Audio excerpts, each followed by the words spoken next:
Welcome back to Good Day. Well, you know, local is a huge theme here on this program. Yeah, so our local libraries hold some amazing stories like this one. The Toledo Library is home to the largest public collection of Nancy Drew books and memorabilia in the U.S. That's so cool, which is why the Teen Sleuths Convention is going on at the library next week. Nancy Eames has all of the details. Thanks for being here today. Thank you. I just think this is so cool. Nancy Drew is such a big name in literature, and the author was, you know, went by a pen name though, but Yes. lived right here in the Glass City for decades. Yeah, so that's a really special connection to Toledo that we have to Nancy Drew, the iconic girl sleuth. Such a fun series too. Yeah, so tell us about this commemoration. Break it down. What can people expect? So back in 1930, the first 3 Nancy Drew books were published under the pen name Carolyn Keene. And we now know that they were written by Mildred Wirt Benson, who moved to Toledo in the 40s, was a journalist, worked for the Toledo Blade until her passing in 2001. Wow, so she wrote the first 3, but she wrote a lot more than that too. She did. She wrote 26 of the first 30 Nancy Drew books, and she wrote a total of 130 books for children. She worked with the Edward Stratmeyer Syndicate, which published all the different series books for kids back in the day. So the Hardy Boys, Trixie Belden, the Bobbsey Twins, and of course Nancy Drew. Yeah, and people are going to come from all over in order to commemorate this 95th anniversary. Wow, yeah. So there's a national group called the Nancy Drew Sleuths. They're a fan group of collectors and readers who travel to different places and try to walk in the footsteps of Nancy Drew.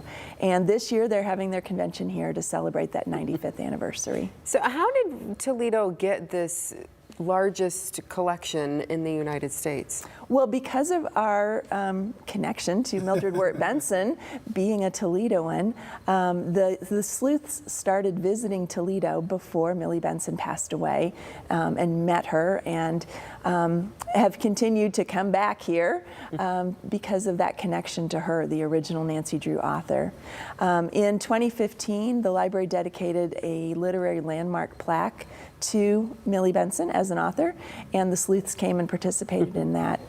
Shortly after, we started discussing the idea that maybe Jennifer would like to donate her collection to the library. And she did. Wow. She did. That's a big deal. It is a huge deal. It's over 5,000 items. There are more than 600 books, plus translations of those into multiple languages, and then all kinds of stuff. You've got costumes and board games and jewelry and T-shirts and all sorts of memorabilia. Yeah, it's cool just to be able to deep dive into all of the Nancy Drew items. Yeah. So this begins next Thursday.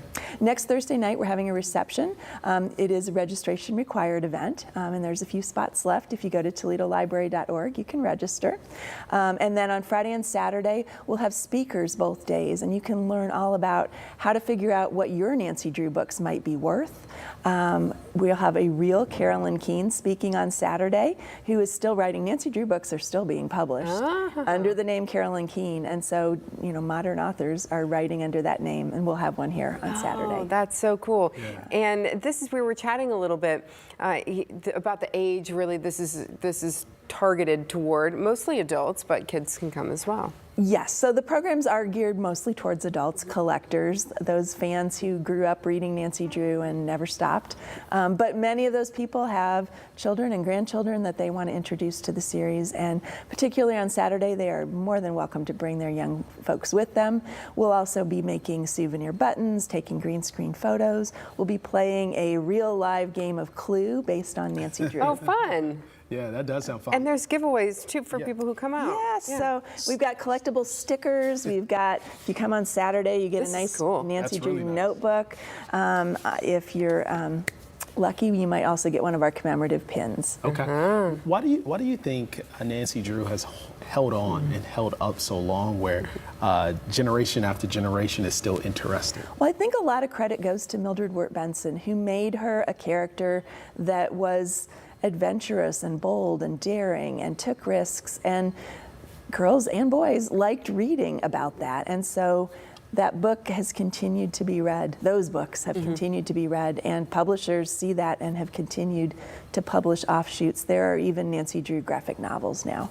Oh, comics? Yeah. Very Yeah. That is cool. Ooh, really branching out and reaching everybody there. But as you said, it's about the boldness too of the character, and people can really just connect with that. Yeah. Nancy Drew was ahead of her time. And in fact, many famous women today, including Supreme Court justices, have cited Nancy Drew as one of their inspirational childhood heroes. Wow. And folks will get an opportunity to get some inspiration next week as well, as folks will be out just to celebrate Nancy Drew and all the items as well, because I'm pretty sure the sleuths will bring some of their items that they have as well. They will. We'll have some special things on display in the Nancy Drew room that have not previously been displayed. Cool. Okay. We have some things on loan from other collectors, including original art from Nancy Drew covers. Okay, so a great event.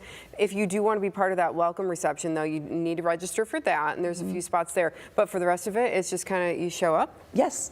So on Friday from 10:30 to 2:30, there will be speakers in the morning, a lunch on your own, and then we're showing an original Nancy Drew movie, the 1938 Nancy Drew Detective, starring Benita Granville. Fun. On Saturday, programs start at 10 a.m. with that real Carolyn Keene speaker, and we've got speakers throughout the day, a pizza lunch, the chance to make your own souvenirs. Very cool. Sounds like a good time. Make some plans to be at the library next week. Yeah. Nancy, Thanks for being here. Thank you. Time. Well, up next on Good Day, Amanda, you're headed into the kitchen. Yeah, I can cook. Baking, whole nother story. Okay. Let's see what happens when I'm given some royal icing and a carrot-shaped cookie in this week's Try This.